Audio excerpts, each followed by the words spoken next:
হরে কৃষ্ণ হরে কৃষ্ণ।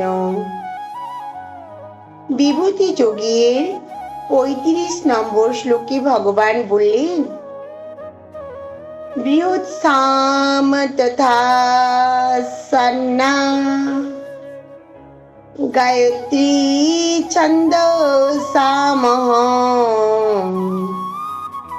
মাসানং মার্গশিরযোঃ মৃত্যনং কুসুমাকরঃ।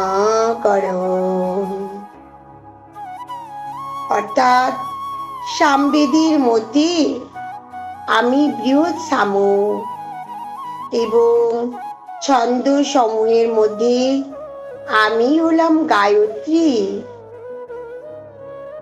মাস সমূহের মধ্যে আমি অগ্রহায়ণ এবং